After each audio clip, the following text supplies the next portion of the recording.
Good morning all. Welcome to the daily news analysis of Deshna Learnings. ഇന്നത്തെ പ്രധാനപ്പെട്ട headlines ഏതൊക്കെയാണെന്ന് നോക്കാം. The first one, consider Aadhaar EPIC ration card as proof, Supreme Court. Second one, aiding India's progress with choice, control and capital. And the third one, Center identifies domestic firm for S-400 maintenance. The fourth one, Trump threatens 500% tariff on countries importing oil from Russia. And the final one, TB death audits like maternal mortality model can aid elimination. ഇനി ഇതിന്റെ detailed ആയിട്ടുള്ള reviews എന്തൊക്കെയാണെന്ന് നമുക്ക് നോക്കാം. So the first news എന്ന് പറയുന്നത് consider Aadhaar EPIC ration card as proof, supreme കോടതി. അതായത് ഈ ഒരു കേസ്, ഈ ഒരു ന്യൂസിന്റെ റിലവൻസ് എന്താണെന്ന് വെച്ചാൽ Bihar special intensive revision of electoral rolls ഇപ്പം നടന്നുകൊണ്ടിരിക്കുകയാണ്. അപ്പം അതില് ഇലക്ഷൻ കമ്മീഷൻസ് ഇൻക്ലൂഡ് ചെയ്തിട്ടുണ്ടായിരുന്ന വോട്ടർ ലിസ്റ്റിൽ വെരിഫൈ ചെയ്യുന്നതിനുള്ള ഡോക്യുമെന്റ്സിന്റെ ലിസ്റ്റ് വളരെയധികം കുറച്ചിട്ടുണ്ടായിരുന്നു. അതായത് ഒരു 11 ഡോക്യുമെന്റ്സ് ആയിട്ട് ഇലക്ഷൻ കമ്മീഷൻ കുറഞ്ഞിട്ടുണ്ടായിരുന്നു. അപ്പം അങ്ങനെയുള്ള ഒരു ഡിസിഷൻസിനെതിരെ അവിടുത്തെ ഉള്ള ജനങ്ങള് സുപ്രീം കോർട്ടിനെ അപ്രോച്ച് ചെയ്തിട്ടുണ്ടായിരുന്നു. അതായത് ഈ ആധാർ, അതുപോലെ തന്നെ ഇലക്ട്രൽ വോട്ടർ ഐഡിയും അതുപോലെ തന്നെ റേഷൻ കാർഡും ഒക്കെ ഒരു പ്രൂഫ് ആയിട്ട് കൺസിഡർ ചെയ്യണം എന്നുള്ള ഒരു രീതിയിൽ സുപ്രീം കോർട്ടിനെ സമീപിച്ചിട്ടുണ്ടായിരുന്നു. അപ്പൊ അതിന്റെ ബേസിസിലാണ് ഈ ഒരു ന്യൂസിന്റെ റിലവൻസ് എന്ന് പറയുന്നത്. അപ്പൊ സുപ്രീം കോർട്ട് പറഞ്ഞിട്ടുണ്ടായിരുന്നത് എന്താണ്, ഈ പറഞ്ഞ ആധാറും EPIC റേഷൻ കാർഡൊക്കെ ആണെന്നുണ്ടെങ്കിൽ കോമൺലി സാധാരണ ജനങ്ങൾ യൂസ് ചെയ്യുന്ന ഐഡന്റിറ്റി കാർഡാണ്. അപ്പൊ അതുകൊണ്ട് തന്നെ അത് ഇൻക്ലൂഡ് ചെയ്യണം എന്നുള്ളത് ഇലക്ഷൻ കമ്മീഷനോട് ആവശ്യപ്പെട്ടിട്ടുണ്ടായിരുന്നു. അപ്പൊ അതിന്റെ ബേസിസിലാണ് ഈ ന്യൂസ് നമ്മൾ നോക്കി കാണേണ്ടത്. സോ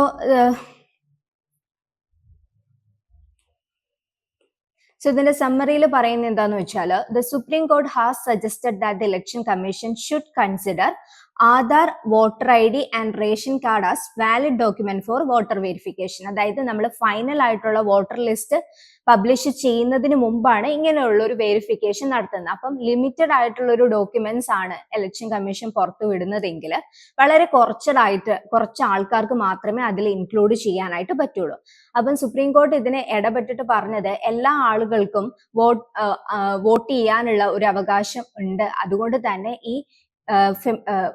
അതുകൊണ്ട് തന്നെ കോമൺലി യൂസ് ചെയ്യുന്ന ആധാർ കാർഡ്സ്, അതുപോലെ തന്നെ റേഷൻ കാർഡും വോട്ടർ ഐഡിയും ഇൻക്ലൂഡ് ചെയ്യണം എന്ന് പറഞ്ഞിട്ടുണ്ടായിരുന്നു. അപ്പം ഇലക്ഷൻ കമ്മീഷൻ നേരത്തെ സബ്മിറ്റ് ചെയ്തിട്ടുണ്ടായിരുന്നത് ഒരു 11 ഡോക്യുമെന്റ്സ് ആണ്. അതിനകത്ത് എന്തുണ്ടായിരുന്നില്ല, ആധാർ ഉണ്ടായിരുന്നില്ല. കാരണം അവർ പറഞ്ഞിരുന്ന ഒരു കാര്യം എന്ന് വെച്ചാൽ ആധാർ എന്ന് പറയുന്നത് നമ്മൾ നോൺ സിറ്റിസൺസിനും ഇഷ്യൂ ചെയ്യുന്ന ഒരു കാര്യമാണ്. അപ്പൊ അതിന്റെ ഒരു പ്രോപ്പർ ജെന്യൂനിറ്റി എന്നുള്ള കാര്യം, നമ്മുടെ സിറ്റിസൺ ആണോ എന്നുള്ളൊരു കാര്യം കൺഫേം ചെയ്യാൻ പറ്റില്ല എന്നുള്ളൊരു രീതിയിലായിരുന്നു ആധാറിനെ ഒഴിവാക്കിക്കൊണ്ട് അവരൊരു ലിസ്റ്റ് 11 ഡോക്യുമെന്റ് ലിസ്റ്റ് അവർ പുറത്ത് വിട്ടിട്ടുണ്ടായിരുന്നത്. അപ്പം ഇതിന്റെ ഫർദർ ആയിട്ടുള്ള അപ്ഡേഷൻസും കാര്യങ്ങളും ഇനി ജൂലൈ 28-നായിരിക്കും സുപ്രീം കോർട്ട് ഫൈനലായിട്ട് പറയുന്നത്. അപ്പൊ അതിന്റെ ബേസിസിലാണ് നമ്മൾ ഈ ന്യൂസ് നോക്കി കാണേണ്ടത്. അപ്പം ഇലക്ഷൻ കമ്മീഷൻ റേസ് ചെയ്തത് ഓൾറെഡി പറഞ്ഞിട്ടുണ്ടായിരുന്നു, ആധാർ എന്ന് പറയുന്നത് ഒരു സിറ്റിസൺഷിപ്പിന്റെ ഒരു പ്രൂഫ് അല്ല, അതുകൊണ്ട് തന്നെ നോൺ സിറ്റിസൺസിനും എന്തുണ്ട്, ആധാർ ഉണ്ട് എന്നുള്ളത് പറഞ്ഞിട്ടുണ്ടായിരുന്നു. അപ്പം the court will also examine എന്തൊക്കെ ഈ ഒരു കേസിന്റെ ബേസിസിൽ നോക്കുന്നുണ്ട്. ECയുടെ പവർ നോക്കുന്നുണ്ട്, SIR കണ്ടക്ട് ചെയ്യാനുള്ളത്, അവരുടെ ടൈമിംഗ് ആൻഡ് മെത്തേഡ്സ് ചെക്ക് ചെയ്യുന്നുണ്ട്. അതുപോലെ തന്നെ ഈ ഒരു റിവിഷൻ SIRലെ ഈ ഒരു റിവിഷൻ RP Act 1958 അണ്ടറിൽ വരുന്നതാണോ എന്നുള്ളതും കൂടിയിട്ട് സുപ്രീം കോർട്ട് ചെക്ക് ചെയ്യുന്നുണ്ട്. അപ്പം ഇത്രയും കാര്യങ്ങളാണ് ഈ ഒരു ന്യൂസിന്റെ ആസ്പെക്ട്സിൽ നമുക്ക് മനസ്സിലാക്കിയിരിക്കേണ്ടത്. ദെൻ SIR എന്താണെന്ന് മനസ്സിലാക്കുക. ദെൻ ഈ ഒരു ന്യൂസ് എന്താണ്, ഗവേണൻസിന്റെ അണ്ടറിൽ വരുന്നുണ്ട്, പൊളിറ്റിയുടെ അണ്ടറിൽ വരുന്നുണ്ട്, സൊസൈറ്റിന്റെ അണ്ടറിൽ വരുന്നുണ്ട്. അപ്പം ഇത്രയും കാര്യങ്ങളാണ് നിങ്ങൾ ഇതിൽ മനസ്സിലാക്കേണ്ടത്. സോ നമുക്ക് അടുത്ത ന്യൂസ് എന്താണെന്ന് നോക്കാം. So the second news, aiding India's progress with choice, control and capital. അപ്പം ഈ ഒരു ന്യൂസിന്റെ റിലവൻസ് എന്ന് പറയുന്നത് ജൂലൈ 11 എന്ന് പറയുന്നത് വേൾഡ് പോപ്പുലേഷൻ ഡേ ആണ്. അപ്പം അതിന്റെ ബേസിസിലാണ് ഈ ആർട്ടിക്കിളിന്റെ ഒരു ഇമ്പോർട്ടൻസ് വരുന്നത്. അപ്പൊ 2025 തീം എന്ന് പറയുന്നത് empowering young people to create the families they want in a fair and hopeful world. അപ്പം ഈ തീംസ് വളരെയധികം ഇമ്പോർട്ടന്റ് ആണ്. നമുക്ക് പ്രിലിംസിന്റെ ആസ്പെക്ട്സിലൊക്കെ തീംസ് ചോദിക്കാറുണ്ട്. അപ്പൊ അത് നിങ്ങളൊന്ന് നോട്ട് ചെയ്യാം. അപ്പം ഇന്ത്യ ഈ ഒരു ആർട്ടിക്കിള് ഈ ഒരു ന്യൂസിന്റെ സമ്മറി എന്താണെന്ന് നമുക്ക് നോക്കാം. അതായത് ഇന്ത്യ എന്ന് പറയുന്ന ഒരു കൺട്രി അവിടെ ഏറ്റവും കൂടുതൽ ഡെമോഗ്രാഫിക് ഡിവിഡൻഡ് ഉള്ള ഒരു കൺട്രിയാണ്. അതിലും പ്രത്യേകിച്ച് പറയുകയാണെന്നുണ്ടെങ്കിൽ യൂത്തിന്റെ പോപ്പുലേഷൻ വളരെയധികം കൂടുതലായിട്ടുള്ള ഒരു കൺട്രിയാണ് ഇന്ത്യ എന്ന് നമുക്കറിയാം. അതുകൊണ്ട് തന്നെ ഇത് പ്രോപ്പറായിട്ട് യൂസ് ചെയ്യുവാണെന്നുണ്ടെങ്കിൽ, ആ ഒരു യൂത്തിനെ എംപവർ ചെയ്യുവാണെന്നുണ്ടെങ്കിൽ നമുക്ക് എന്ത് ചെയ്യാൻ പറ്റും? എക്കണോമിക് ഗ്രോത്തിനും അതുപോലെ തന്നെ സോഷ്യൽ ഡെവലപ്മെന്റിനും എന്ത് ചെയ്യാൻ പറ്റും? യൂസ് ചെയ്യാനായിട്ട് പറ്റും. സോ അതാണ് ഫസ്റ്റ് വൺ എന്ന് പറയുന്നത്, ഡെമോഗ്രാഫിക് ഓപ്പർച്യൂണിറ്റി എന്നുള്ളത്. ദെൻ അടുത്തത് വരുന്നത് റീപ്രൊഡക്റ്റീവ് റൈറ്റ്സ് ആൻഡ് ഓട്ടോണമി. അതായത് നമ്മളുടെ ഗേൾസിന് അല്ലെങ്കിൽ വുമൻസിന് പ്രോപ്പർ ആയിട്ടുള്ള ഒരു എഡ്യൂക്കേഷൻസും കാര്യങ്ങളും ഉണ്ടെന്നുണ്ടെങ്കിൽ, അല്ലെങ്കിൽ ഹെൽത്ത് റിലേറ്റഡ് ആയിട്ടുള്ള അവയർനെസ് ഉണ്ടെന്നുണ്ടെങ്കിൽ, അവർക്ക് എന്ത് ഈ പറയുന്ന കോൺട്രാസെപ്റ്റീവ് മെത്തേഡ്സുകളൊക്കെ യൂസ് ചെയ്തിട്ടാണെങ്കിലും അവരുടെ പ്രഗ്നൻസിയും കാര്യങ്ങളും ഒക്കെ നല്ല രീതിയിൽ ചെയ്യാനായിട്ട് പറ്റും. അപ്പം പ്രോപ്പർ ആയിട്ടുള്ള ഒരു നോളജ് ഉണ്ടെങ്കിൽ തന്നെ അവരുടെ ഹെൽത്ത് വൈസ് തന്നെ അവർക്ക് ഇംപ്രൂവ് ചെയ്യാനായിട്ട് പറ്റും. സോ ഇതിന്റെ നമ്പറിങ് നോക്കുവാണെന്നുണ്ടെങ്കിൽ 36% ആയിട്ടുള്ള ഇന്ത്യൻ അഡൾട്ട്സ് ഫേസ് ചെയ്യുന്നത് അൺഇൻറ്റൻഡഡ് പ്രഗ്നൻസിയും, അതുപോലെ തന്നെ 30% റിപ്പോർട്ട് ചെയ്തിട്ടുള്ളത് അൺമെറ്റ് റീപ്രൊഡക്റ്റീവ് ഗോൾസ് ആണ്. ദെൻ 23% ഇത് രണ്ടും എന്ത് ചെയ്യുന്നുണ്ട്? ഫേസ് ചെയ്യുന്നുണ്ട്. അപ്പം നിങ്ങൾ ഈ ഒരു നമ്പറിംഗ് ഒക്കെ ഒന്ന് ജസ്റ്റ് നോട്ട് ചെയ്ത് വെക്കുക. നിങ്ങളുടെ മെയിൻസ് ആൻസർ റൈറ്റിംഗിൽ ഇതൊക്കെ ഇൻക്ലൂഡ് ചെയ്ത് കുറച്ചും കൂടി ബെറ്റർ ആക്കാനായിട്ട് പറ്റും ആൻസർ റൈറ്റിംഗ്.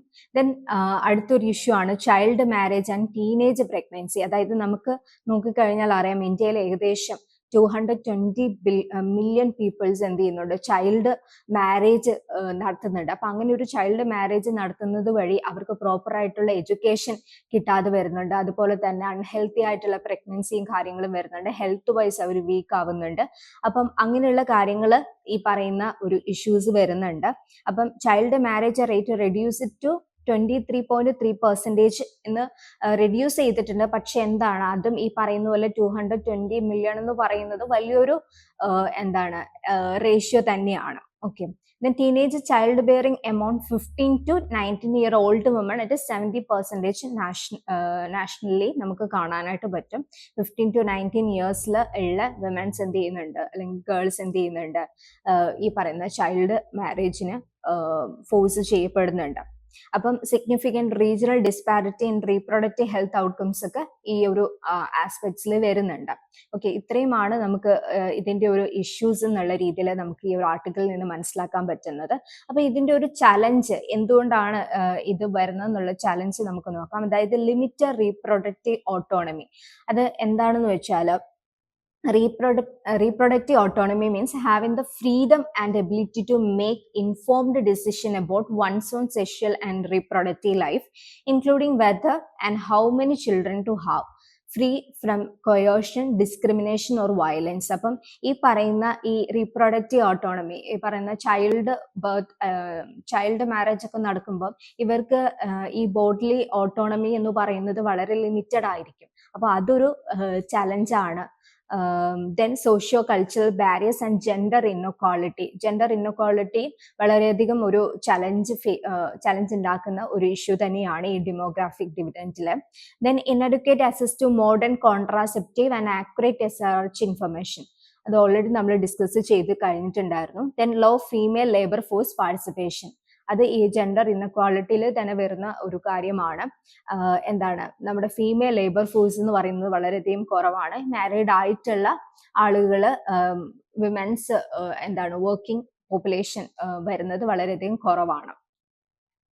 ദെൻ ഇതിന് ഉള്ള ഇനിഷ്യേറ്റീവ്സും കാര്യങ്ങളും പ്രൊജക്ട്സും ഒക്കെ ഏതൊക്കെയാണെന്ന് നമുക്ക് നോക്കാം. സോ ഇതൊക്കെ പ്രിലിംസിന്റെ ആസ്പെക്ട്സിൽ വളരെയധികം ഇമ്പോർട്ടൻ്റ് ആണ്, മെയിൻസിന്റെ ആസ്പെക്ട്സിലും. സോ ഫസ്റ്റ് എന്ന് പറയുന്നത് പ്രൊജക്ട് ഉഡാൻ ആണ്. രാജസ്ഥാൻ സ്റ്റേറ്റ് ഗവൺമെന്റ് ഇംപ്ലിമെന്റ് ചെയ്തിട്ടുള്ളതായിരുന്നു. 2017-2022 ആ ഒരു ടൈം പീരീഡിൽ കൊണ്ടുവന്നിട്ടുണ്ടായിരുന്നതാണ്. അപ്പം ഇതിൽ എന്തൊക്കെയാണ് എന്നുള്ളത് നമുക്ക് നോക്കാം. അതായത് prevented 30,000 child marriage and 15,000 teenage pregnancy, അത് ഫോക്കസ് ചെയ്തിട്ടുണ്ടായിരുന്നു. Then focused on school retention, SRH educations and contraceptive access അതും ഈ ഒരു പ്രൊജക്ടിന്റെ അണ്ടറിൽ അവർ എയിം ചെയ്തിട്ടുണ്ടായിരുന്നു. ദെൻ അടുത്ത പ്രൊജക്ട് എന്ന് പറയുന്നത് അഡ്വിക പ്രോഗ്രാം ഒഡീഷ ഗവൺമെന്റ് കൊണ്ടുവന്നിട്ടുണ്ടായിരുന്നതാണ്. 11,000 വില്ലേജ് ചൈൽഡ് മാരേജ് ഫ്രീ ആയിട്ട് അവർ എന്ത് ചെയ്തിട്ടുണ്ടായിരുന്നു, ഡിക്ലെയർ ചെയ്തിട്ടുണ്ടായിരുന്നു. 915 ചൈൽഡ് മാരേജസ് സ്റ്റോപ്പ് ചെയ്തിട്ടുണ്ടായിരുന്നു 2022. അപ്പൊ ഇതിന്റെ മെയിൻ ആയിട്ടുള്ള ഫോക്കസ് എന്ന് പറയുന്നത് education, skill development, adolescent empowerment ഒക്കെയാണ്. ദെൻ രാജസ്ഥാൻ ഗവൺമെന്റിന്റെ പ്രൊജക്ട് മൻസിൽ 2019-2025 ആ ഒരു കാലഘട്ടത്തിൽ വന്നിട്ടുള്ളതാണ്. Skilling and employing 28,000 young woman 18 to 21 ഇയേഴ്സിലുള്ള വിമൻസിന്റെ എംപവർമെന്റ്, സ്കില്ലിംഗ് കൊടുത്തിട്ടുള്ള എംപവറിംഗ് ആയിരുന്നു പ്രൊജക്ട് മൻസിൽ ഫോക്കസ് ചെയ്തിട്ടുണ്ടായിരുന്നത്. ദെൻ 60,000 വുമൻസിനെ സ്കിൽഡ് ജോബ്സിന് വേണ്ടിയിട്ട് എനബിൾ ആക്കിയിട്ടുണ്ടായിരുന്നു. ദെൻ ഇത് കൂടുതലായിട്ട് ഫോക്കസ് ചെയ്യുന്നത് എക്കണോമിക് ഇൻഡിപെൻഡൻസ് ആണ്. അപ്പം ഈ പ്രൊജക്ട്സുകളെല്ലാം തന്നെ നിങ്ങൾക്ക് ഈ പറയുന്ന മെയിൻസിന്റെ ആസ്പെക്ട്സിൽ എഴുതുമ്പം ഇതൊക്കെ ഇൻക്ലൂഡ് ചെയ്യാൻ പറ്റുന്നതാണ്. അപ്പം ഇതെല്ലാം ഒന്നുകൂടെ നിങ്ങൾ മനസ്സിലാക്കിയിരിക്കുക. ദെൻ UNFAയുടെ 2025 റിപ്പോർട്ടിൽ നമുക്ക് വളരെ നല്ലൊരു ഡെമോഗ്രാഫി ഡിവിഡൻറ്റ് ആണ്. അതിൽ കൂടുതലും യൂത്ത് പോപ്പുലേഷൻ ആണെന്ന് പറഞ്ഞു. അപ്പൊ ആ ഒരു യൂത്ത് പോപ്പുലേഷനെ പ്രോപ്പർ ആയിട്ട് നമ്മൾ എംപവർ ചെയ്യുവാണെന്നുണ്ടെങ്കിൽ നമ്മുടെ എക്കണോമിക് ഗ്രോത്തിനെ അത് എഫക്ട് ചെയ്യുന്നുണ്ട്. എക്കണോമിക് ഗ്രോത്ത് നല്ല രീതിയിൽ നമുക്ക് ചെയ്യാനായിട്ട് പറ്റും. അതുപോലെ തന്നെ സോഷ്യൽ ഡെവലപ്മെന്റ് നടക്കും എന്നുള്ളതാണ് UNFPAയുടെ 2025 റിപ്പോർട്ടിൽ പറയുന്നുള്ളത്. അപ്പം അതിൽ മെയിൻ ആയിട്ടും investing universal access to contraception, safe abortion, maternal and infertility care ഇതെല്ലാം പ്രോപ്പർ ആയിട്ട് കൊടുക്കുക എന്നുള്ളതാണ്. Then girls educations, life skill, conditional cash transfers, ഈ കാര്യങ്ങളെല്ലാം എൻഷുർ ചെയ്യുക. Flexible work space, housing and child care support. ഇപ്പൊ ഫ്ലെക്സിബിൾ വർക്ക് സ്പേസ് എന്ന് പറയുന്നത് വിമൻസിനും കൂടി സപ്പോർട്ട് ചെയ്യാൻ പറ്റുന്ന രീതിയിലുള്ള ഒരു വർക്ക് സ്പേസിന്റെ കാര്യമാണ് ഉദ്ദേശിക്കുന്നത്. Then remove structural and normative barrier to women's empowerment and focus on youth agency and choice in shaping their futures. അപ്പം ഇത്രയും കാര്യങ്ങളായിരുന്നു UNFPAയുടെ 2025 റിപ്പോർട്ടിലുള്ളത്. എങ്ങനെ നമ്മളുടെ ഈ യൂത്തിനെ എംപവർ ചെയ്യാം, അതിന് എന്തൊക്കെ പ്രിക്വേഷൻസ് നമുക്ക് എടുക്കാം എന്നുള്ളതായിരുന്നു ആ ഒരു റിപ്പോർട്ടിൽ പറഞ്ഞിട്ടുണ്ടായിരുന്നത്. ദെൻ ഈ ഒരു ന്യൂസ് സൊസൈറ്റിയുടെ അണ്ടറിലും വളരെയധികം റിലവൻ്റ് ആയിട്ടുള്ള ഒരു ടോപ്പിക്കാണ്. അതുപോലെ തന്നെ എന്താണ് GS4 എത്തിക്കൽ ഡയമെൻഷൻസിലും എന്ത് ഒരുപോലെ തന്നെ ഇമ്പോർട്ടൻ്റ് ആണ്. ഇപ്പം GS4ന്റെ അണ്ടറിൽ പറയുകയാണെന്നുണ്ടെങ്കിൽ എന്താണ്, right to informed choice and bodily autonomy, the need for youth participation in decision affecting their lifes, social justice addressing gender inequality and empowering the marginalised. അത് സൊസൈറ്റിന്റെ അണ്ടറിലും ഗവേണൻസിന്റെ അണ്ടറിലും വെൽഫെയർസിന്റെ അണ്ടറിലും ഒക്കെ ഒരേപോലെ ഇമ്പോർട്ടൻ്റ് ആയിട്ടുള്ള ഒരു കാര്യമാണ്. അപ്പം ഇതിൽ ഈ ഒരു ന്യൂസിൽ നിന്ന് നമുക്ക് മനസ്സിലാക്കാൻ പറ്റുന്നത് നമ്മുടെ എന്താണ് വളരെ വലിയൊരു യൂത്ത് പോപ്പുലേഷൻ നമുക്കുണ്ട്. അതിനെ പ്രോപ്പറായിട്ട് നമ്മൾ യൂസ് ചെയ്ത് പ്രോപ്പറായിട്ട് എംപവർ ചെയ്ത പ്രോപ്പറായിട്ട് അവർക്ക് സ്കിൽസും കാര്യങ്ങളും ഒക്കെ കൊടുത്തു കഴിഞ്ഞാൽ അതിൽ തന്നെ വിമൻസിനെ പ്രോപ്പറായിട്ട് ഹെൽത്തും കാര്യങ്ങളും ഒക്കെ എൻഷുർ ചെയ്ത് കഴിഞ്ഞാൽ തന്നെ നമുക്ക് നല്ല രീതിയിലുള്ള ഒരു എക്കണോമിക് ഗ്രോത്ത് ഇന്ത്യ എന്ന് പറയുന്ന കൺട്രിക്ക് ഉണ്ടാവും എന്നുള്ളതാണ് ഈ ഒരു ന്യൂസിൽ നിന്ന് നമുക്ക് മനസ്സിലാക്കാൻ പറ്റുന്നത്. ഇനി ഈ ഒരു ഡെമോഗ്രാഫിക് ഡിവിഡൻറ്റിന് ഈ ഒരു ടോപ്പിക്ക് വളരെയധികം UPSCക്ക് ഇമ്പോർട്ടൻ്റ് ആയിട്ടുള്ള ഒരു ഏരിയ ആണ്. നമുക്ക് പ്രീവിയസ് ഇയർ ക്വസ്റ്റ്യൻസ് കുറച്ച് ഇത് റിലേറ്റഡ് ആയിട്ടുള്ളത് വന്നിട്ടുള്ളത് നോക്കാം. സോ ഫസ്റ്റ് വൺ എന്ന് പറയുന്നത്, while we flaunt India's demographic dividend, we ignore the dropping rates of employability. What are we missing while doing so? Where will the jobs that India desperately need come from? Explain. ഇത് 2014 ചോദിച്ചിട്ടുള്ള ഒരു question ആണ്. Then അടുത്തൊരു question 2016 ചോദിച്ചിട്ടുള്ളത്, demographic dividend in India will remain only theoretical unless our manpower becomes more educated, aware, skilled and creative. What measures have been taken by the government to enhance the capacity of our population to be more productive and employable? അപ്പം ഈ ഒരു ഗവൺമെന്റിന്റെ മെഷേഴ്സും കാര്യങ്ങളും ഒക്കെ ഈ ഒരു ക്വസ്റ്റ്യനിൽ ചോദിച്ചിട്ടുണ്ട്. അതുകൊണ്ട് തന്നെയാണ് നേരത്തെ നമ്മൾ പറഞ്ഞിട്ടുള്ള പ്രൊജക്ട്സുകൾക്ക് വളരെയധികം ഇമ്പോർട്ടൻസ് വരുന്നുണ്ട്. നമുക്ക് മെയിൻസിന്റെ ആസ്പെക്ട്സിൽ ഗവൺമെന്റിന്റെ ഇനിഷ്യേറ്റീവ്സ് എന്നുള്ള രീതിയിൽ ആ ഒരു പ്രൊജക്ട്സിനെയും കാര്യങ്ങളും ഒക്കെ ഈ ഒരു ആൻസറിൽ നിങ്ങൾക്ക് ഇൻക്ലൂഡ് ചെയ്യാം. അപ്പൊ നമുക്ക് വേണമെന്നുണ്ടെങ്കിൽ 2026 നിങ്ങൾക്കൊരു പ്രാക്ടീസ് ചെയ്യാനുള്ള ഒരു ക്വസ്റ്റ്യൻ പോലെ ഈ ഒരു ക്വസ്റ്റ്യൻ നിങ്ങൾ ഇന്നത്തെ ഈ ഒരു ന്യൂസ് ആർട്ടിക്കിളിന്റെ ബേസിസിൽ ഒന്ന് എഴുതി നോക്കുക. That is, India's demographic dividend will remain unrealized unless young women are empowered to exercise autonomy over their bodies, education and careers critically examined. അപ്പം നിങ്ങൾ ഈ ഒരു ക്വസ്റ്റ്യൻ ഇന്ന് ഒന്ന് എഴുതി നോക്കുക, ഈ ഒരു ആർട്ടിക്കിൾ വായിക്കുക, ഈ അനാലിസിസ് കണ്ടതിന് ശേഷം ഈ ഒരു ക്വസ്റ്റ്യൻ കൂടി എഴുതി നോക്കുക. So the third news is Center identifies domestic fame for S400 maintenance. അപ്പൊ ഇതിന്റെ ന്യൂസ് സമ്മറി എന്താണെന്ന് നമുക്ക് നോക്കാം. നമുക്കറിയാം S400 എന്ന് പറയുന്നതിന് ഇന്ത്യ നെയിം കൊടുത്തിരിക്കുന്ന സുദർശന ചക്ര എന്നുള്ളതാണ്.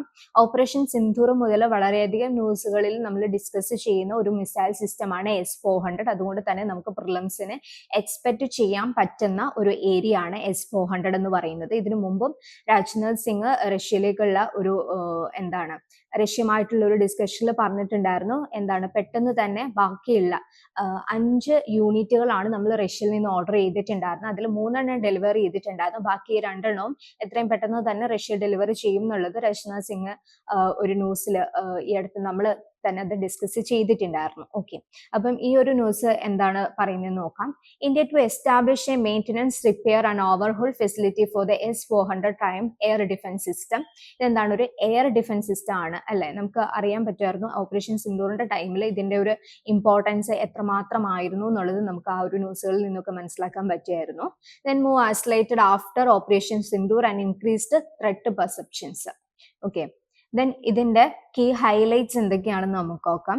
S400 ഇൻ ഇന്ത്യൻ ഡിഫൻസിൽ ഒഫീഷ്യലി നെയിം ചെയ്തിരിക്കുന്നത് സുദർശന ചക്ര എന്നാണ്. ബൈ ഇന്ത്യ ആണ് നെയിം ചെയ്തിരിക്കുന്നത്. അപ്പം 5 യൂണിറ്റ്സ് ആണ് നമ്മൾ ഓർഡർ ചെയ്തിരിക്കുന്നത്. അതിൽ 3 നമുക്ക് റിസീവ് ചെയ്തിട്ടുണ്ട്. ദെൻ ഇത് എന്താണ്, ഈ പറയുന്നത് പോലെ ഓപ്പറേഷൻ സിന്ധൂരിൽ ഒരു ക്രൂഷ്യൽ റോള് തന്നെ S400 ഉണ്ടായിരുന്നു. ദെൻ MRO ഫെസിലിറ്റി ഡെവലപ്മെന്റ് അതെന്താണെന്ന് നോക്കാം. An Indian firm selected post security clearance and capability evaluations. അതായത് ഈ MRO ഫെസിലിറ്റി ഡെവലപ്മെന്റ് എന്ന് പറയുന്നത് ഈ പറയുന്നത് പോലെ ഒരു പോസ്റ്റ് സെക്യൂരിറ്റി ക്ലിയറൻസിന് വേണ്ടി സെലക്ട് ചെയ്തിട്ടുള്ള ഒരു ഫേമാണ്. അപ്പൊ അവരാണ് ഈ സെക്യൂരിറ്റി ചെക്കും കാര്യങ്ങളൊക്കെ ഈ ഒരു മിസൈൽ സിസ്റ്റത്തിന്റെ നോക്കുന്നത്. Will be establish in collaboration with Russia Almas and ടേ ദ മാനുഫാക്ചർ. ഇവരുമായിട്ട് കൊളാബറേഷനിലാണ് ഈ ഒരു പോസ്റ്റ് സെക്യൂരിറ്റി ക്ലിയറൻസ് നടത്തുന്നത്. ദെൻ ഇതെന്താണ്, സെൽഫ് റിലയൻസ് ഇൻ മെയിൻ്റനൻസ് എന്നുള്ള ഒരു കാര്യം എൻഷുർ ചെയ്യുന്നുണ്ട്. ഫോറിൻ ലോജിസ്റ്റിക്സിനെ ഡിപ്പെൻഡൻസി കുറയ്ക്കുക എന്നുള്ള ഒരു ഉദ്ദേശത്തിൽ കൂടിയാണ് MRO ഫെസിലിറ്റി ഡെവലപ്മെന്റ് മെയിനായിട്ട് ഫോക്കസ് ചെയ്യുന്നത്. ഓക്കെ, ദെൻ ഓപ്പറേഷൻ സിന്ധൂർ ഇപ്പോൾ ഒരുപാട് ഡിസ്കസ് ചെയ്തത് കൊണ്ട് തന്നെ അതും കൂടി നിങ്ങളൊന്ന് നോക്കുക, അതിന്റെ ആസ്പെക്ട്സ് കാര്യങ്ങൾ നോക്കുക. April 22 പഹൽഗാമിൽ അറ്റാക്ക് നടത്തിയിട്ടുണ്ടായിരുന്നത്. അപ്പം അതിന്റെ ബേസിസിൽ നമ്മൾ കൗണ്ടർ അറ്റാക്ക് നടത്തിയിട്ടുണ്ടായിരുന്നതാണ് ഓപ്പറേഷൻ സിന്ധൂർ. അപ്പൊ ആ കാര്യങ്ങളൊക്കെ നിങ്ങൾ ഒന്ന് മനസ്സിലാക്കിയിരിക്കുക. അപ്പം ഈ ഒരു ന്യൂസിന്റെ അണ്ടറിൽ സ്ട്രാറ്റജിക് സിഗ്നിഫിക്കൻസ് എന്തൊക്കെയാണെന്ന് നോക്കാം. അതായത് നമ്മൾ മെയിൻ ആയിട്ടും MRO എന്ന് പറയുന്ന ഒരു ഫെസിലിറ്റി നമ്മൾ കൊണ്ടുവന്നിട്ടുള്ളത് തന്നെ പോസ്റ്റ് സെക്യൂരിറ്റി ക്ലിയറൻസിനും അതുപോലെ തന്നെ കേപ്പബിലിറ്റി ചെക്ക് ചെയ്യുന്നതിനും വേണ്ടിയിട്ടാണ്.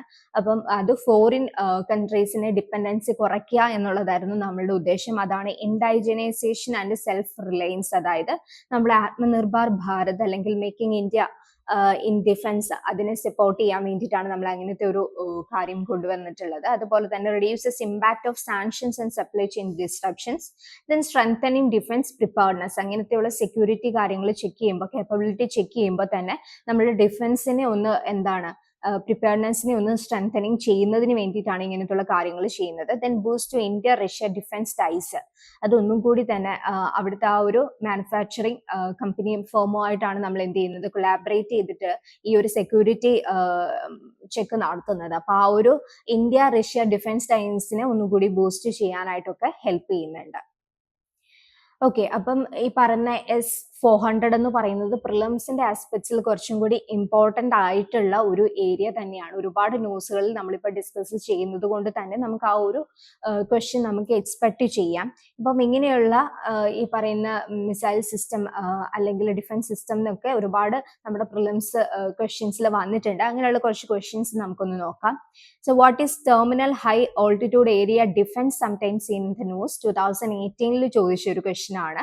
Then consider the following aircraft 2024 ചോദിച്ചിട്ടുള്ള ഒരു PYQ ആണ്. റാഫേൽ 29 തേജസ് MK1. അപ്പൊ ഇതിനകത്ത് ഏതൊക്കെയാണ് 5th ജനറേഷൻ ഫൈറ്റർ എയർക്രാഫ്റ്റ് എന്നാണ് ചോദിച്ചിരിക്കുന്നത്. അപ്പൊ ഇങ്ങനത്തുള്ള ക്വസ്റ്റ്യൻസ് ഒക്കെ ചോദിച്ചിട്ടുണ്ട്. അപ്പൊ അതുകൊണ്ട് തന്നെ ഈ S-400ൽ നിന്ന് നമുക്കൊരു ക്വസ്റ്റ്യൻസ് എക്സ്പെക്ട് ചെയ്യാം. ജസ്റ്റ് ഒരു പ്രാക്ടീസ് ക്വസ്റ്റ്യൻ ആണ്, അതൊന്ന് ഞാൻ ജസ്റ്റ് വായിക്കാം. Sudarshana Chakra recent mention in the news refers to option A new naval aircraft carrier of India. Option B, the official name given by India to the S-400 air defense system. C, an indigenous missile developed by DRDO. Then the last option, a counter-terror military operation in Northeast India. അപ്പോൾ നിങ്ങളുടെ answer എന്താണെന്നോ comment ബോക്സിൽ comment ചെയ്യാം. So the next news is Trump threatens 500% tariff on countries importing oil from Russia. അപ്പം ഈ ഒരു ന്യൂസിന്റെ context എന്താണെന്ന് വെച്ചാൽ US പ്രസിഡന്റ് ഡൊണാൾഡ് ട്രംപ് ഒരു ബില്ല് പ്രപ്പോസ് ചെയ്തിട്ടുണ്ടായിരുന്നു, അതായത് സാങ്ഷനിങ് റഷ്യ ആക്ട് ഓഫ് 2025 എന്നുള്ളത്. അപ്പം അതിൽ പറഞ്ഞിട്ടുള്ളത് റഷ്യയിൽ നിന്ന് ഓയിൽസ് ഇമ്പോർട്ട് ചെയ്യുന്ന കൺട്രീസിന് 500% താരിഫ് ഇമ്പോസ് ചെയ്യും എന്നുള്ളതായിരുന്നു ഈ ഒരു ബില്ലിൽ പ്രപ്പോസ് ചെയ്തിട്ടുള്ളത്. അപ്പം ഈ ഒരു ബില്ല് ഇന്ത്യനെ എങ്ങനെ അഫക്റ്റ് ചെയ്യും എന്നുള്ളതാണ് ഈ ഒരു ന്യൂസ് ആർട്ടിക്കിളിൽ നിന്ന് നമുക്ക് മനസ്സിലാക്കാൻ പറ്റുന്നത്. അപ്പം ഇന്ത്യയെ സംബന്ധിച്ചിടത്തോളം ഒരു 35% മുകളിൽ ഓയിൽസ് റഷ്യയിൽ നിന്ന് നമ്മൾ ഇമ്പോർട്ട് ചെയ്യുന്നുണ്ട്. അപ്പം അതുകൊണ്ട് തന്നെ പെട്ടെന്ന് ഈ പറയുന്ന ഒരു 500% താരിഫ് US ഇമ്പോസ് ചെയ്യുന്നത് ഇന്ത്യനെ വളരെയധികം അഡ്വേഴ്സ്ലി എഫക്ട് ചെയ്യും എന്നുള്ളത് നമുക്ക് മനസ്സിലാക്കാൻ പറ്റുന്ന ഒരു കാര്യമാണ്. അപ്പം India Russia oil trade current status എന്താണെന്ന് വെച്ച് കഴിഞ്ഞാൽ, ഇപ്പം റഷ്യ നമ്മളുടെ ഇന്ത്യയുടെ ലാർജസ്റ്റ് ക്രൂഡ് ഓയിൽ സപ്ലയർ ആയിട്ട് മാറിയിരിക്കുകയാണ്. അതായത് നമ്മൾ ലെസ് ദാൻ 2% ആയിരുന്നു റഷ്യയിൽ നിന്ന് import ചെയ്തിട്ടുണ്ടായിരുന്ന crude oil.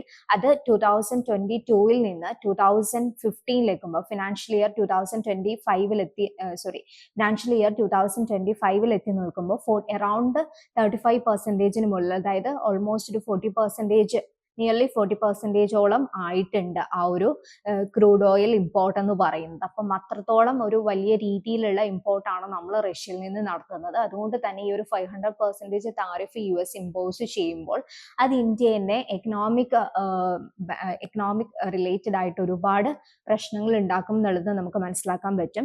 India buys discounted Russia crude under the price cap mechanism aiding both its economy and global price stability. അപ്പം ഈ ഒരു ഇന്ത്യ റഷ്യയിൽ നിന്ന് ഡിസ്കൗണ്ടഡ് റഷ്യൻ ക്രൂഡ് ഓയിൽ ആണ് വാങ്ങിക്കുന്നത്, പ്രൈസ് ക്യാപ് മെക്കാനിസത്തിന്റെ അണ്ടറിലാണ് വാങ്ങിക്കുന്നത്.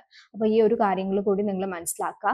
അപ്പം ഇന്ത്യ ഒരു സ്റ്റാൻഡ് പോയിന്റ് എന്ന് പറയുന്നത്, oil minister Hardeep Singh Puri reiterated that Russian oil was not globally sanctioned. Then അതുപോലെ തന്നെ India's purchases are aligned with the global supply chain reliances. Disruption would remove $9 billion barrels per day.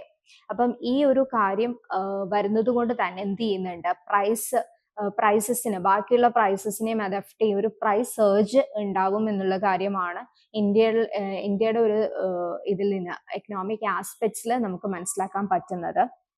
അപ്പം ഇതിന്റെ ഒരു implications എന്തൊക്കെയാണെന്ന് വെച്ചാൽ, അപ്പൊ ഫസ്റ്റ് വൺ എന്ന് പറയുന്നത് എനർജി സെക്യൂരിറ്റി ത്രെട്ട്.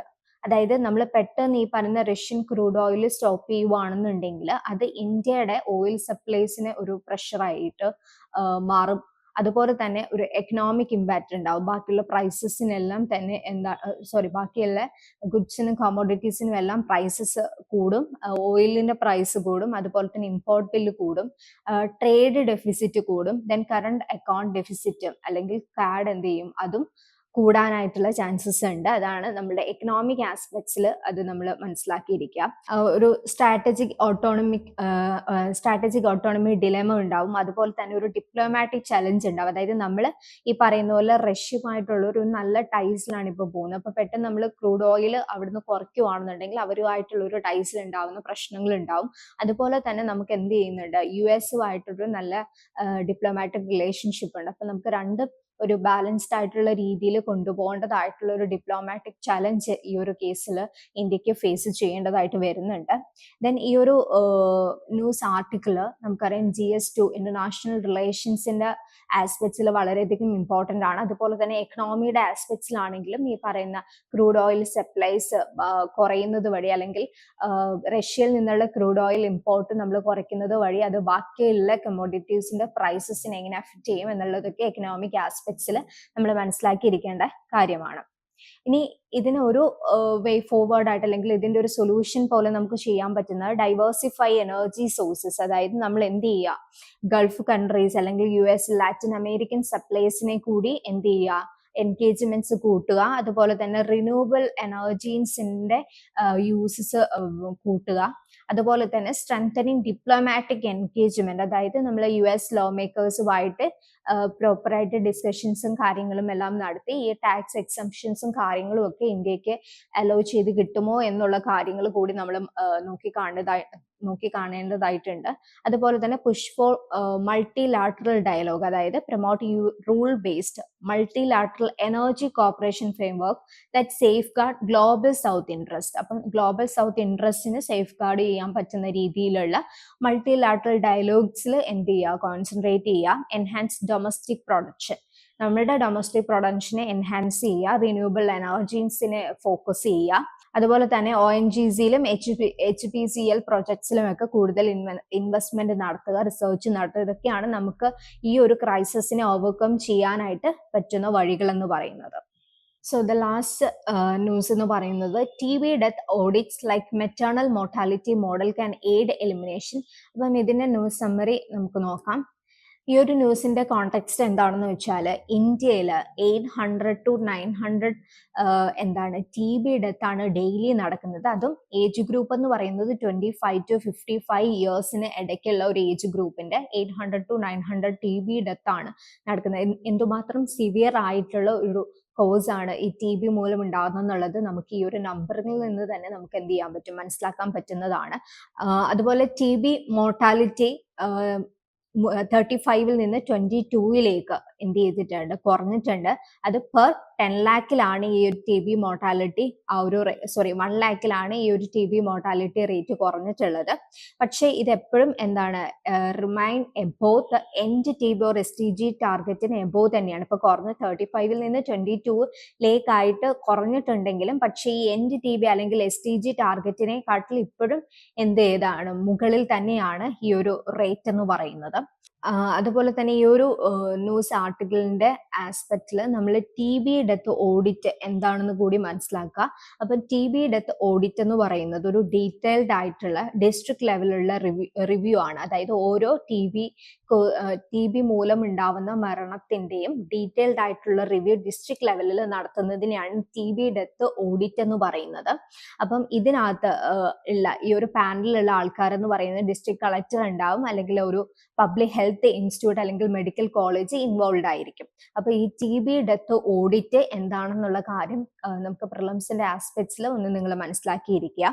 അപ്പം ഇതെന്തിനാണ് ഇങ്ങനെ ഒരു TB ഡെത്ത് ഓഡിറ്റ് നടത്തുന്നത്, അല്ലെങ്കിൽ ഡിസ്ട്രിക്ട് ലെവലിലുള്ള ഒരു റിവ്യൂ എന്തിനാണ് നടത്തുന്നത് എന്ന് വെച്ച് കഴിഞ്ഞാൽ, എന്താണ് ഈ പറയുന്നത് പോലെ ഈ ഒരു TB ഡെത്തിന്റെ ഒരു കോസ്, അതിന്റെ ഒരു പ്രിവെന്റബിൾ ഫാക്ടേഴ്സ് നമുക്ക് കണ്ടുപിടിക്കാനായിട്ട് പറ്റുമോ, ഇനിയുള്ള ഫെർദർ ഡെത്തിന് അത് എഫക്ട് ചെയ്യാതിരിക്കാൻ വേണ്ടിയിട്ട് എന്തൊക്കെ മെഷേഴ്സ് നമുക്ക് നടത്താം എന്നുള്ളതാണ് ഈ ഒരു TB ഡെത്ത് ഓഡിറ്റിന്റെ ഒരു പ്രധാന ഉദ്ദേശം എന്നുള്ളത്. അപ്പം TB ഡെത്ത് ഓഡിറ്റ് എന്താണെന്ന് നോക്കാം. ദെൻ ഇതിന്റെ ഒരു കീ കോമ്പണൻസ് എന്തൊക്കെയാണെന്ന് നോക്കിയാൽ, ഡേറ്റ ക്യാപ്ചർ ആൻഡ് നോട്ടിഫിക്കേഷൻസ്, അതായത് നമ്മൾ ഒരു ടൈംലി നോട്ടിഫിക്കേഷൻസ് എല്ലാ TB കേസസിലും ഒരു ടൈംലി നോട്ടിഫിക്കേഷൻസ് കൊടുക്കുക. ഏതാണ്? നിക്ഷേപ് പോർട്ടൽ വഴി. ഈ ഒരു പോർട്ടൽ ഇമ്പോർട്ടൻ്റ് ആണ്. നിക്ഷേപ് പോർട്ടൽ പ്രിലിംസിന്റെ ആസ്പെക്ട്സിലൊക്കെ നമുക്ക് ചോദിക്കാൻ പറ്റുന്ന ഒരു പോർട്ടലാണ്. അപ്പം ഇത് link death to patient history അല്ലെങ്കിൽ കോമോബിഡിറ്റീസ് ട്രീറ്റ്മെന്റ് അഡ്ഹറൻസ്, ഈ ഒരു പോർട്ടലിൽ ഈ പേഷ്യന്റെ ഹിസ്റ്ററിയും കാര്യങ്ങളും എല്ലാം നമുക്ക് എന്ത് ചെയ്യാൻ പറ്റും, മനസ്സിലാക്കാനായിട്ട് പറ്റും. ദെൻ മൾട്ടി സ്റ്റേക്ക് ഹോൾഡർ ഓഡിറ്റ് പാനൽസ്, ഇപ്പം നമ്മൾ പറഞ്ഞു ഡിസ്ട്രിക്ട് കളക്ടർ ആണ് ചെയർ ചെയ്യുന്നത്. പിന്നെ ഒരു ഹെൽത്ത് ഇൻസ്റ്റിറ്റ്യൂഷൻസ് അല്ലെങ്കിൽ ഒരു മെഡിക്കൽ കോളേജ് ഈ പറയുന്ന TB ഡെത്ത് ഓഡിറ്റിൽ ഉണ്ടായിരിക്കും എന്നുള്ളത് നമ്മൾ പറഞ്ഞു. അപ്പൊ അത് കാര്യങ്ങൾ കൂടി മനസ്സിലാക്കുക. ദെൻ കേസ് റിവ്യൂ പ്രോസസ്സ്, എങ്ങനെയാണ് ആ ഒരു പ്രോസസ്സ് നടക്കുന്നത്? നമ്മൾ ഈ TB ഡെത്തിനെ ഇൻഡെപ്ത് ഓഡിറ്റ് നടത്തുകയാണ്. അപ്പൊ അതിൽ എന്തൊക്കെയാണ് ആ ഒരു ഡെത്തിനുള്ള കോസ്, ആ ഡെത്ത് എങ്ങനെ പ്രിവെന്റ് ചെയ്യാൻ പറ്റുന്നതായിരുന്നോ, അങ്ങനെ ആയിരുന്നുണ്ടെങ്കിൽ ഇനിയുള്ള ഡെത്തുകൾ പ്രിവെന്റ് ചെയ്യാനായിട്ട് ക്ലിനിക്കൽ സപ്പോർട്ട് എങ്ങനെയൊക്കെ ഏതൊക്കെ രീതിയിൽ നടത്താം എന്നുള്ളതൊക്കെയാണ് ഈ ഒരു ഡീറ്റെയിൽഡ് ആയിട്ടുള്ള ഡെത്ത് ഓഡിറ്റ് നടത്തുന്നത് വഴി നമുക്ക് മനസ്സിലാക്കാൻ പറ്റുന്നത്. ദെൻ എന്താണ് അതിന് പ്രോപ്പർ ആയിട്ടുള്ള അത് കോഴ്സ് മനസ്സിലാക്കി ഇതിന് പ്രോപ്പർ ആയിട്ടുള്ള റെക്കമെൻഡേഷൻസും ആക്ഷൻസും എടുക്കുക എന്നുള്ളതാണ്. അതായത് എന്താണ് നിശ്ചയ മിത്ര പോലെയുള്ള പോർട്ടൽസിനെ കുറച്ചും കൂടി സ്ട്രെങ്തൻ ചെയ്യുക. അത് ന്യൂട്രീഷണൽ സപ്പോർട്ട് കൊടുക്കുന്നതാണ് നിശ്ചയ മിത്ര എന്ന് പറയുന്നത്. അതുപോലെ തന്നെ എന്താണ് ഇന്റഗ്രേറ്റഡ് കെയർ കൊടുക്കുക. ഡയബറ്റീസും അനീമിയും ഈ TB റിലേറ്റഡ് ആയിട്ടുള്ള ആ ഒരു കേസുള്ള പേഷ്യൻസിന്റെ ഹിസ്റ്ററീസും കാര്യങ്ങളൊക്കെ നോക്കുമ്പോൾ മറ്റ് പ്രശ്നങ്ങൾ ഉണ്ടെന്നുണ്ടെങ്കിൽ അതിന് ഇന്റഗ്രേറ്റഡ് കെയർ കൊടുക്കുക എന്നുള്ള കാര്യങ്ങളൊക്കെയാണ് ഇതിന്റെ റെക്കമെൻഡേഷൻസിൽ നമുക്ക് ചെയ്യാൻ പറ്റുന്നത്. ദെൻ ഇതിന്റെ ഇലിസ്ട്രേറ്റീവ് മോഡൽസ് എന്ന് പറയുന്നത് തമിഴ്നാട് ഗവൺമെന്റിന്റെ ഒരു TNKET എന്ന് പറയുന്നിട്ടുള്ള ഒരു മോഡൽ ഉണ്ട്. അപ്പം ഇതിനകത്ത് പറയുന്നത് എന്താണ്, a project for no TB death, അതായത് തമിഴ്നാട്ടിൽ ഒരു TB ഡെത്തും ഉണ്ടാവരുത് എന്നുള്ള ഒരു എയിമോട് കൂടിയിട്ട് കൊണ്ടുവന്നിട്ടുള്ളതാണ് TNKET എന്ന് പറയുന്നത്. സോ ആ ഒരു പ്രോജക്റ്റ് എന്താണെന്ന് കൂടി നിങ്ങൾ മനസ്സിലാക്കുക. ദെൻ വെർച്വൽ ECHO ക്ലിനിക്സ്, അത് ബൈ NITRD, അതായത് national institute of tuberculosis and respiratory diseases. അപ്പം ഇവര് കൊണ്ടുവന്നിട്ടുള്ള ഒരു വെർച്വൽ ഇക്കോ ക്ലിനിക്സ്. അപ്പം ഇതെന്താന്ന് വെച്ചാൽ monthly case discussions of difficult TB cases to upskill field doctors and nurses. അപ്പം നമ്മൾ ഈ പറയുന്ന ഡെത്ത് ഓഡിറ്റ് ഒക്കെ നടത്തി അത് എന്ത് കോസ് കൊണ്ടാണ് ഈ പറയുന്ന TB വരാൻ കാരണം അല്ലെങ്കിൽ TB ഡെത്ത് ഉണ്ടാവാൻ കാരണം എന്നൊക്കെയുള്ള കാര്യങ്ങൾ നമ്മൾ പഠിക്കുന്നുണ്ട്. അപ്പൊ അത് പ്രോപ്പർ ആയിട്ട് ക്ലിനിക്സ് വഴി ഈ നഴ്സസിനും ഡോക്ടേഴ്സിനും ഒക്കെ പ്രോപ്പർ ആയിട്ടുള്ള ഒരു അവയർനെസ് കൊടുക്കുക, അതിന് റിലേറ്റഡ് ആയിട്ടുള്ള പ്രിക്കോഷൻസ് എടുക്കാൻ അവരെ ട്രെയിൻ ചെയ്യിക്കുക. അതാണ് എക്കോ ക്ലിനിക്സ് കൊണ്ട് ഉദ്ദേശിക്കുന്നത്.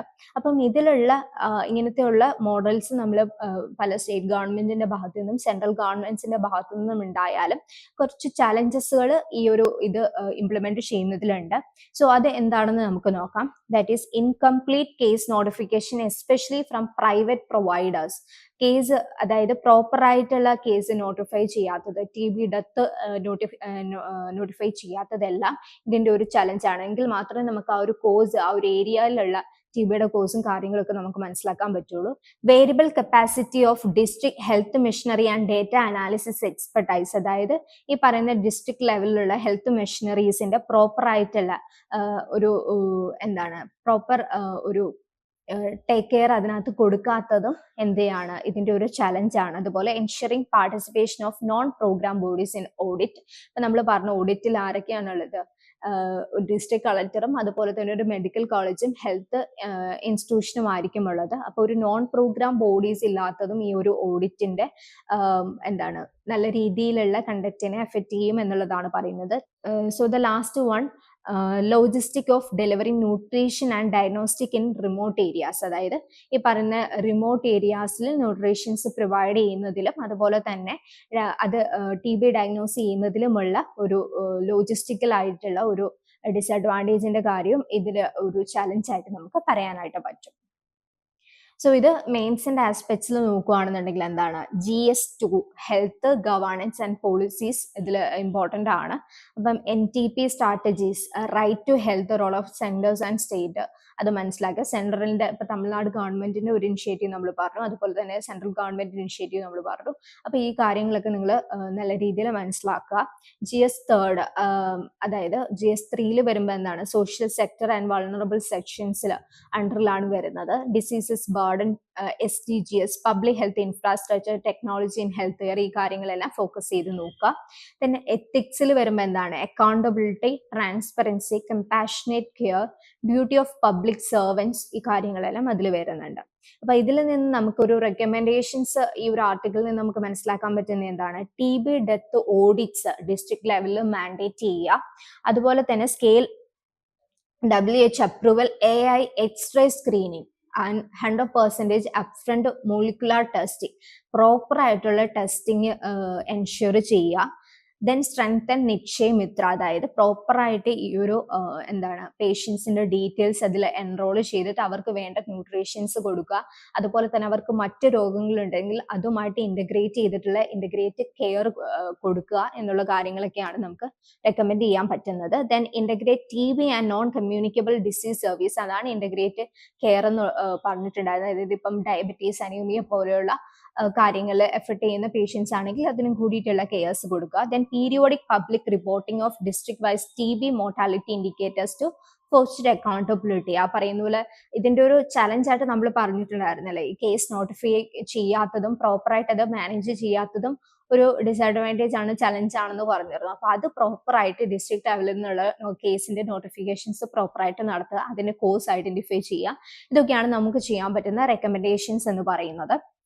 ദെൻ ഇതിന്റെ ഒരു PYQ നമുക്ക് ഡിസ്കസ് ചെയ്യുവാണെന്നുണ്ടെങ്കിൽ, appropriate local community level health care intervention is a prerequisite to achieve health for all in India. Explain 2018 health related ആയിട്ടുള്ള ഒരു മെയിൻ ആസ്പെക്ട്സിലുള്ള ക്വസ്റ്റ്യൻ ആണ്. ഇപ്പൊ നമുക്ക് എക്സ്പെക്ട് ചെയ്യാൻ പറ്റുന്ന ഒരു ക്വസ്റ്റ്യൻ, അല്ലെങ്കിൽ നിങ്ങൾക്ക് പ്രാക്ടീസ് ചെയ്യാൻ പറ്റുന്ന ഒരു ക്വസ്റ്റ്യൻ ആണ്. To achieve TB elimination, India must go beyond medical treatment and invest in socio economic determinants of health. Discuss with the reference to recent innovations in community level TB interventions. അപ്പം ഈ ഒരു ക്വസ്റ്റ്യനും കൂടി നിങ്ങൾ ഈ ഒരു news വായിച്ചതിന് ശേഷം മനസ്സിലാക്കിയതിന് ശേഷം എഴുതുക. ഓക്കെ, അപ്പം ഇന്നത്തെ ന്യൂസുകളെല്ലാം തന്നെ നിങ്ങൾ പ്രിലിംസിന്റെ ആസ്പെക്ട്സിലും മെയിൻസിന്റെ ആസ്പെക്ട്സിലും ഡിസ്കസ് ചെയ്യുക. ഒരു പോയിന്റ് ഓഫ് വ്യൂ നിങ്ങളുടെ ഭാഗത്ത് നിന്ന് ഒന്ന് ക്രിയേറ്റ് ചെയ്ത് വെക്കുക. Okay, thank you.